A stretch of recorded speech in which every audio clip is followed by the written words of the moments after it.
Okay, so over the notes, we went over vertex form and we explained that the h and k values are vertex. We explained already, we already knew what a value was and what it does to the parabola.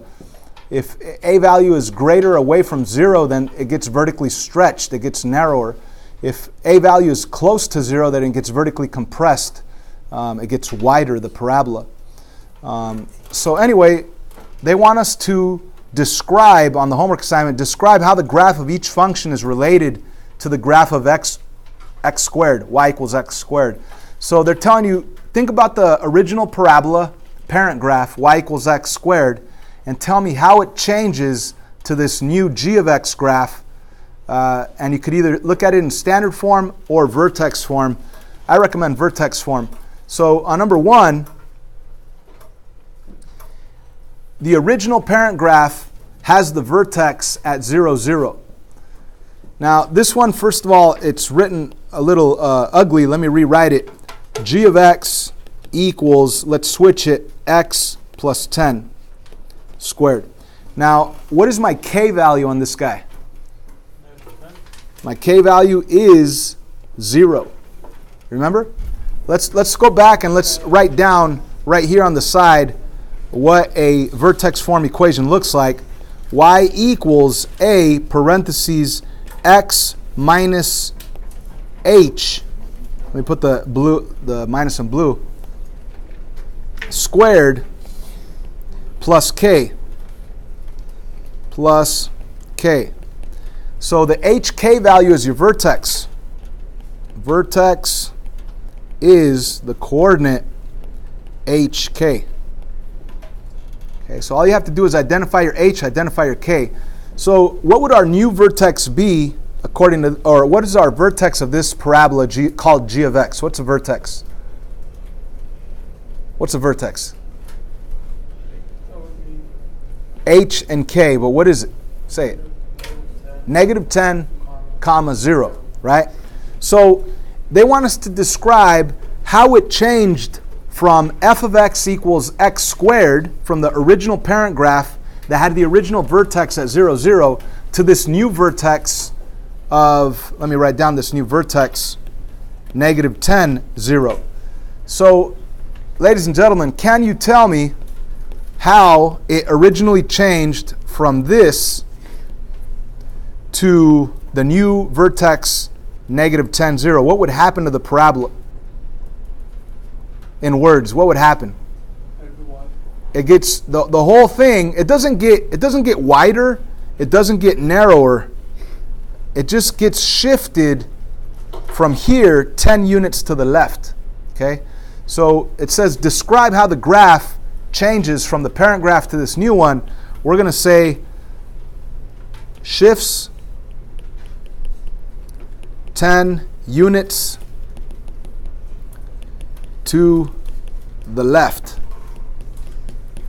The word shift is acceptable, or you could also say translates. It translates 10 units to the left. And that's the actual answer to this question number 1, where they're asking you to describe how the graph changes. All right? So it says this original one, the parent graph, y equals x squared, it's going to change to this new one, g of h. How does it actually change? So first of all, this one's written incorrectly. It should be g of x equals x squared minus 2/5.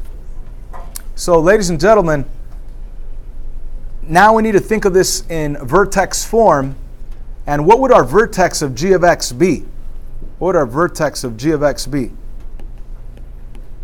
Now, of course, you need to have those parentheses with the x on the inside and the h value on the inside. So what would that be if I put parentheses on it? G of x equals parentheses squared minus 2/5. On the inside, you put x minus 0, right?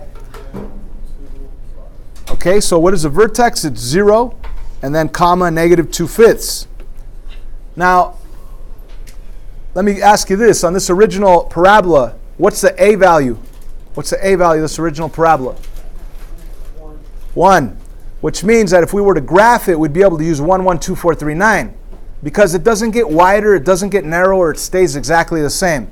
In other words, the original parent graph did not get vertically stretched or compressed, it stayed the same, but the original parent graph had the vertex at 0, 0, and now we have a vertex of 0, negative 2/5. So in words, what is it that happened to the parent graph to be changed to this new g of x graph?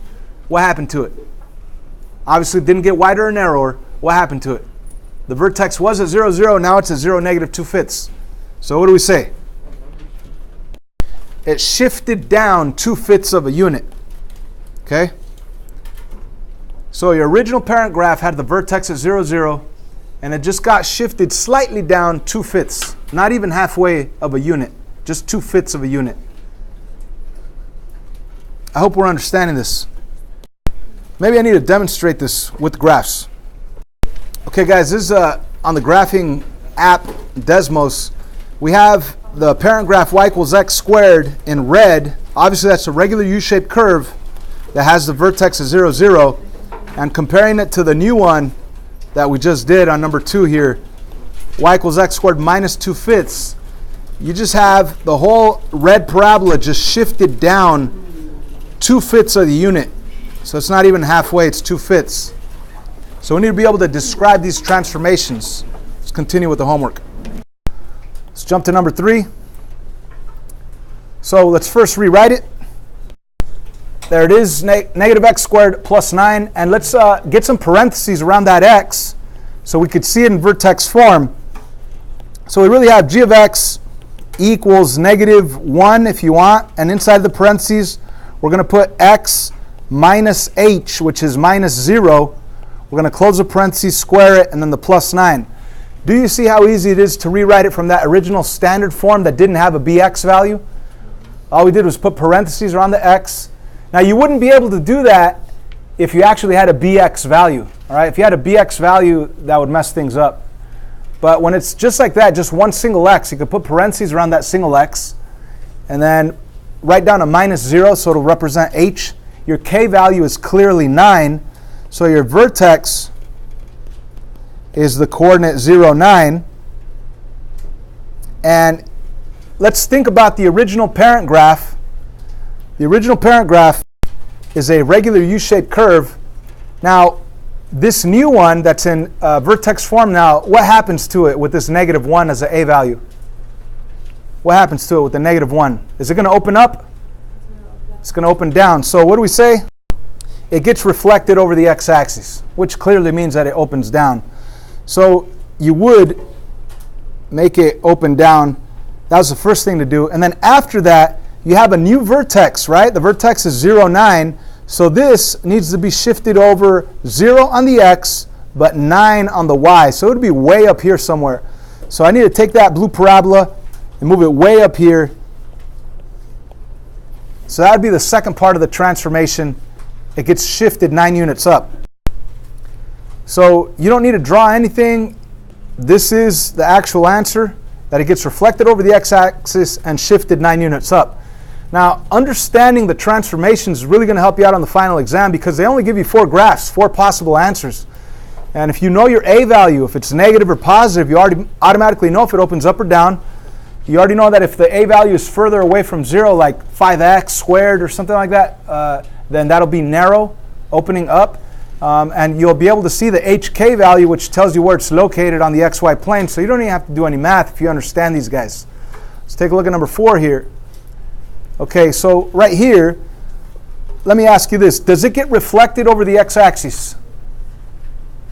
The original parent graph, has a vertex of 0, 0, and it's opening up. Does this one still open up, or does it open down? It opens up. It doesn't get reflected over the x-axis. Let's move on to something else. Does it have the vertex 0, 0? In order to understand that, you need to rewrite it in vertex form, which would be y equals 2 parentheses x minus 0, close parentheses, squared plus 2. Then you could see that your vertex is the hk value 0, 2.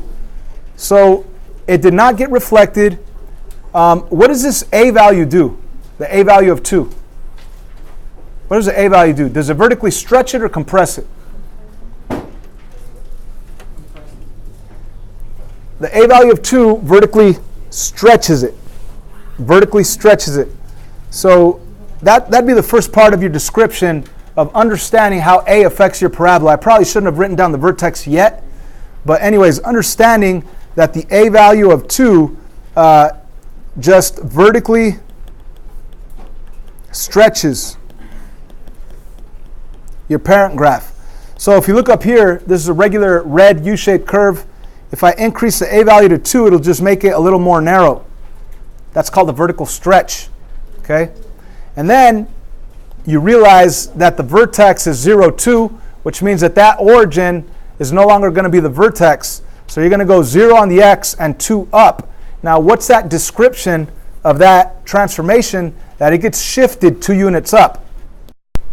Gets shifted 2 units up. So this is your answer, that it gets vertically stretched, and you could say by 2, vertically stretched by 2. Why? Because the A value is 2. And it shifts 2 units up. So it depends on your HK value to see how it shifts either left or right or up or down. Because that's where your new vertex is going to be, and that's the most important point. Let's move on, number 5 here.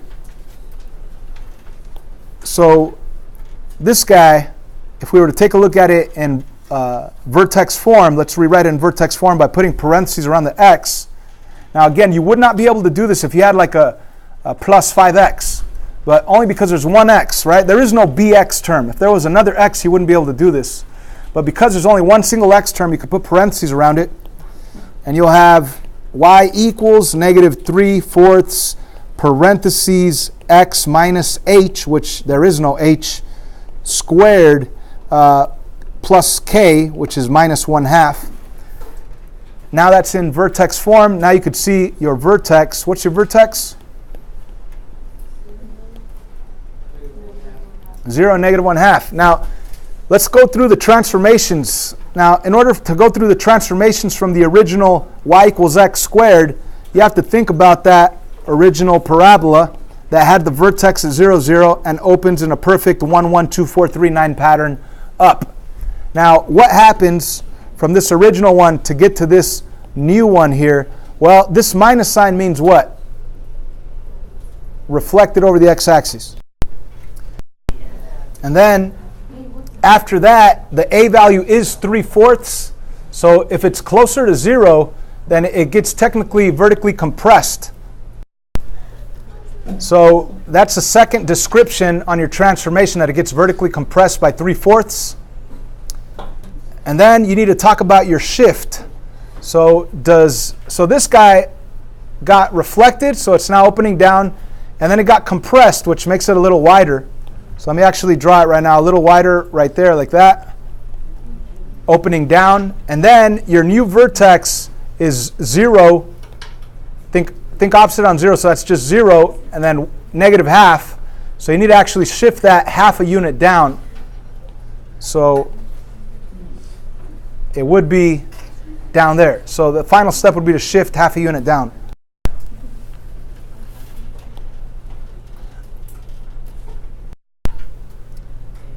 All right, so this one is in vertex form. So first tell me, compared to the original parent graph of y equals x squared, that's this regular U-shaped curve with the pattern 1, 1, 2, 4, 3, 9 with the vertex at 0, 0. Does this one get reflected over the x-axis? Yes, because of the negative sign. And now, what does this 3 do to the parabola? Does the 3 make it wider or narrower? The 3 makes it narrower. Narrower, right? And that's what we call a vertical stretch, okay? So the second description of the transformation from the original parent graph to this one, after that it gets reflected over the x-axis, it gets vertically stretched by 3. And then after that, you need to understand that your new vertex is negative 4, 0. So your new vertex would be at negative 4, 0. So what would that tell you? Where does the parabola actually shift? To the left or to the right, up or down? What do you guys say? Down. 4 to the left. Since 4 on the because the new vertex is hk. The h value is -4, the k value is 0. Does everyone say down? Or like So the x value is obviously a left-right shift. The k value of 0 is up or down shift, so there is no k shift. So the h shift tells you that your whole parabola is going to move 4 units to the left. And that's technically your description for the transformation of the original parent graph to this new g of x graph. Okay, so on the final exam, you guys are going to have several parabolas. And let's take a look at number 7. We need to match it with the appropriate graph above. So right here on number 7, does it open up or down? down. Is it wide or is it narrow? Narrow. It's narrow. And you could find the vertex using the standard form formula x equals negative b over 2a. Or you could rewrite it, put parentheses around that x, and rewrite it as y equals negative 3 x minus 0 squared plus k, which is a minus 1. So you know that this gets shifted 1 unit down because your new vertex, the vertex would be 0, -1, right? So we know that it opens down, we know that it's narrow, and we know that it has a vertex 0, -1. So let's take a look at these 3 up here. So it's either A, wait a minute, that's the only one that opens down. So that's it. 7 is A right here on this one. 7 is A. Okay. Now the B value, not the B value, the number 8, it has y equals 1/3 x squared minus 1. And number 9 is y equals 3x squared plus 1. So what do you say? Is this one a wide parabola or a narrow parabola opening up? Narrow opening up. It's wide. Oh, yeah. Why is it wide? Because it's close to 0. 1/3 is close to 0, so it's wide. Now this other one, this one's further away from 0, 3, so it's narrower. It got vertically stretched. So just by knowing the A value, you know which one's which. So 8 is what? Is it B or is it C? 8 is C, because the 1/3 tells you that it's wide. Right here, the 3 tells you that it's narrow. Okay? And you could go for the vertex of each of these if you want. Let me go for the vertex of each of these. If I wanted to look at it in vertex form, put parentheses around that x. So you have y equals 1/3 x minus 0 squared. The k value is minus 1. So your vertex is 0, -1, which as you could see would be this one over here, 0, -1. And this other vertex, if I put parentheses around that x, I would have y equals 3 x minus 0 plus 1. So my new vertex here would be 0, 1. And you could clearly see that this one over here has a vertex 0, 1. But that's how easy it's going to be on the final exam. You just know your A value, and you know what the A value tells you, if it opens up or if it opens down, if it's wide or if it's narrow. And you could also use this new vertex form to identify H and K to see where your vertex is at. And you always think opposite on H. Now this one down here is pretty interesting as well. It says list the functions in order from the most vertically stretched to the least vertically stretched. What does that mean? From the narrowest to the widest. So which one of these, f of x, g of x, or h of x, which one is the narrowest one? The narrowest parabola. F of x. The narrowest is the one with the biggest value furthest from 0. So f of x is your narrowest one. And then the next one would be h of x. That one is opening down, but it's still narrow because it's a 2. And g of x is the widest one, which is actually vertically compressed. So it's just asking you put them in order from the narrowest to the widest. F of x, h of x, even though it's opening down, it's still in the middle in terms of wideness. And this one's wide because the a value is 1/2. Could you guys tell me which one is the narrowest one on number 11? The narrowest one. H of x is the narrowest. And then from there, Let's start going to the wider ones. Which one's wide? F of x, and the widest is g of x. Even though it opens down, that's the widest. The closer the a value is to 0, the wider it's going to be. Okay? So it says you want it from the, you want to put them in order from the most vertically stretched. That means with the a value that's furthest away from 0 to the least vertically stretched, which is the one that's closest to 0. And that's about it. This is the homework you guys are going to be doing.